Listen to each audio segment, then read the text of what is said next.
Hey everybody, Doug A798 here. There's a new X-Men film coming out this July called The Wolverine, so I decided to do a little mini review of the X-Men movie franchise. Of course, I'm going to be first to tell you I love the X-Men movie franchise. I love every X-Men movie except for First Class. The first two X-Men which came out in 2000 and X-Men 2 United, in my opinion, were the best of the X-Men film series, story and plot wise. They're even better than originally gave them credit for. I originally stopped liking the X-Men franchise after watching that crap that known as X-Men First Class that came out in 2011, but after watching the cartoons, the animated series from the 90s, the pilot Pride of X-Men from 1989, and the X-Men Evolution, and the more recent Wolverine and the X-Men series. After watching the cartoon series, I'm slowly getting back into the franchise. And after hearing about these two new X-Men movies, the first one, which is the Wolverine, and the sequel to First Class, which comes out next year. Okay, I'm going to be first to tell you these two new X-Men films coming out. I don't think either one of them are going to be any good, but I like the cast and characters they got for these films, so maybe these films will surprise me like the Green Lantern, Captain America, and Thor did back in 2011. Um, Going back to the X-Men film franchise review, like I said, I thought the first two X-Men movies, plot-wise, were the best. The biggest problem, of course, with the X-Men film franchise series is that it deviates from the comic books. Okay, I know how I do have a problem with some of the things in these X-Men movies, but I give them a lot of leeway because of the time they were released.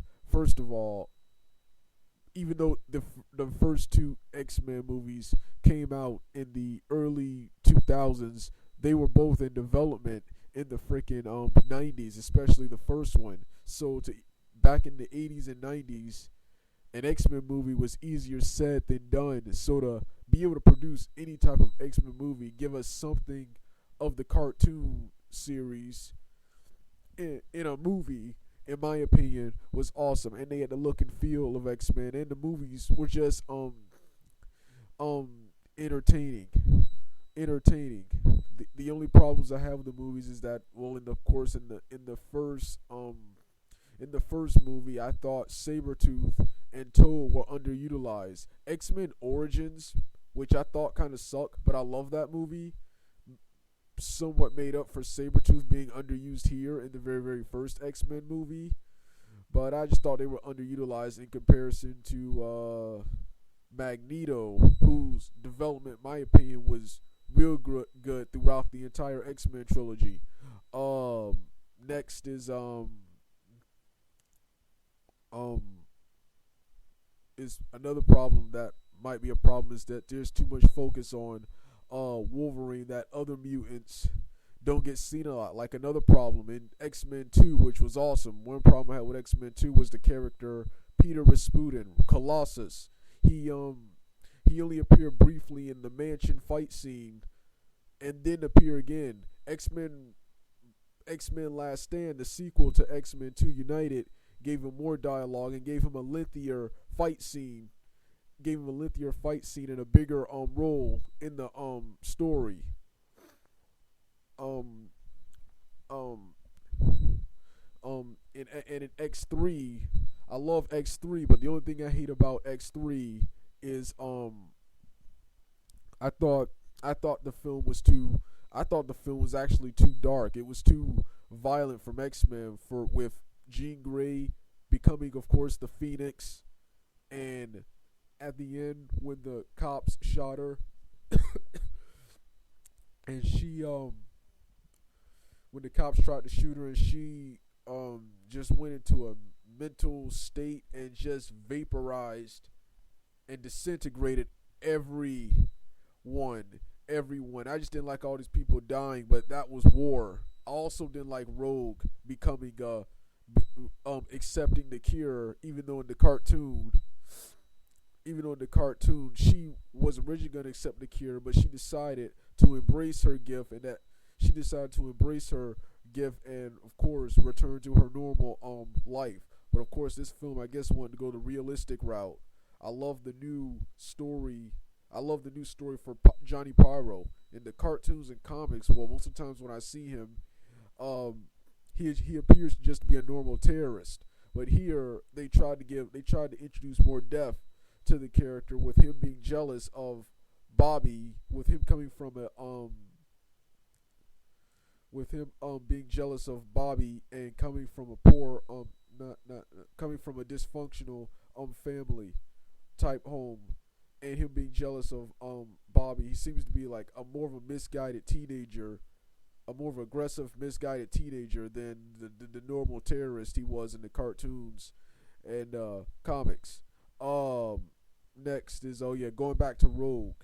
While I love Rogue's characterization and personality in these movies and the actress, I hate that she's not the powerhouse she was in the cartoon series.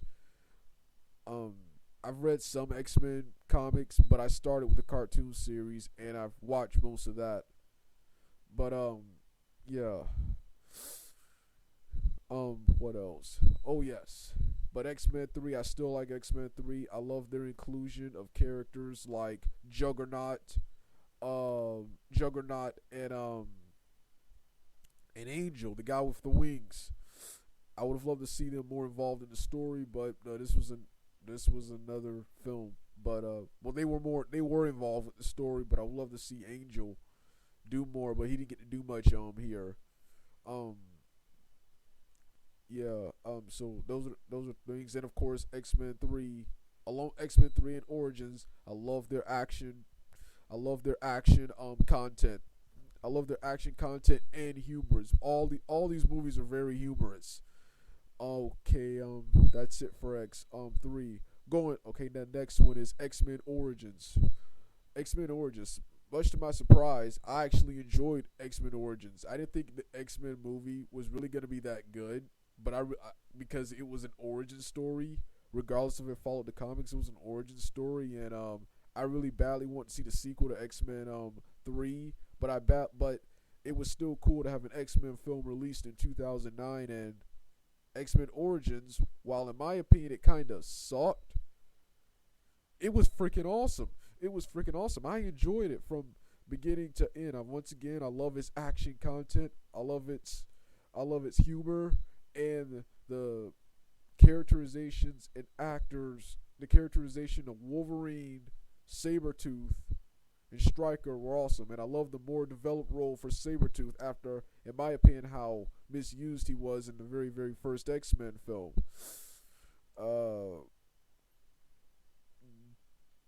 The only problem I have with X-Men Origins is, of course, plot holes. Of course, we know why Wolverine does not recognize Sabretooth in the first movie, but why doesn't Sabretooth recognize Wolverine? He acts like he's just a normal bad guy. He doesn't say anything when he meets Wolverine in the first X-Men movie.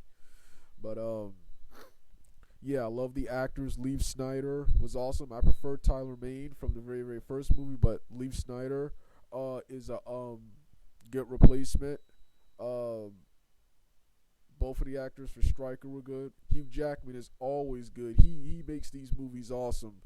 And pretty much the cast was good. I enjoyed Ryan Reynolds as Deadpool, and Scott Adkins was cool as I enjoyed Ryan Reynolds as Wade Wilson, and then I enjoyed Scott Adkins as Deadpool, the creature you saw at the end of the movie.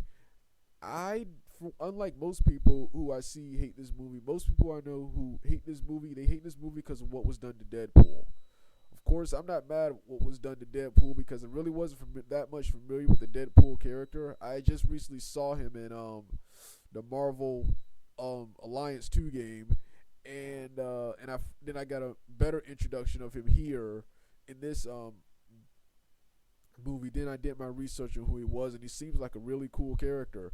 But I really wasn't mad because at the end, even though Wolverine, I thought the Baraka stuff, the him having the powers, him not talking, I thought all that was cool. I thought all of that was cool. Then after he got killed by Wolverine, of course the credit shows him.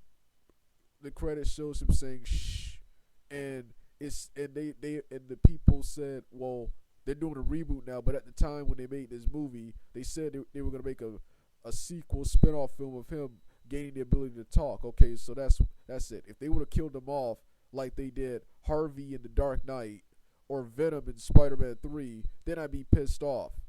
But they didn't do that. If they just killed him off just to be done with him, I would have been pissed off. But no, they killed him off, but he's coming back to life. So I really wasn't mad about that. However, what I was mad about was the misuse of characters like Gambit, Blob, and Agent Zero. Okay, first of all, Agent Zero in the comics and cartoon, he's neither a bad nor a good guy. Here, he's an ordinary, ruthless villain. Next is Blob. Blob is not a good guy.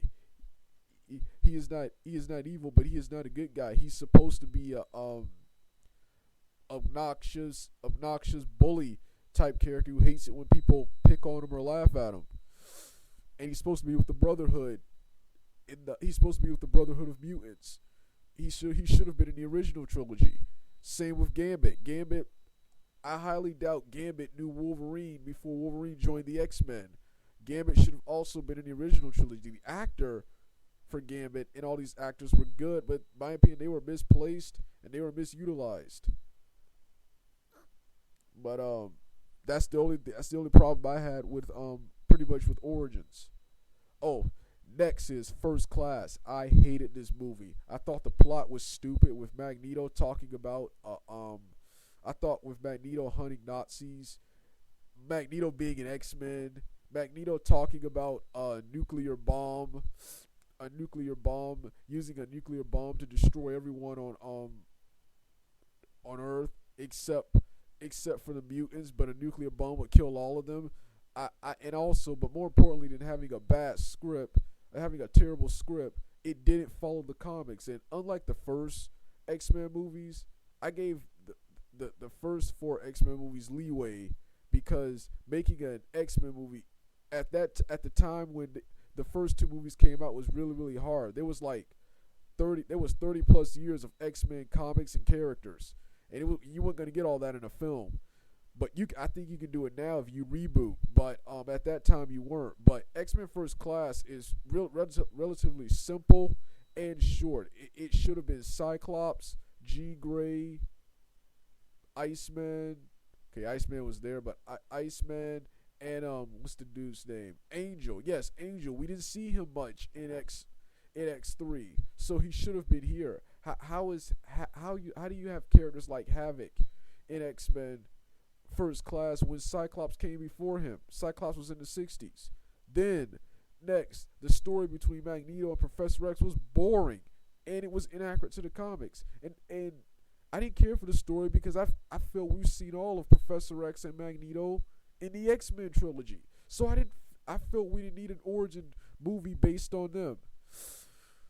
All right, Dugout. Really looking forward to the first 2, and I hope they're at least something to watch and look at.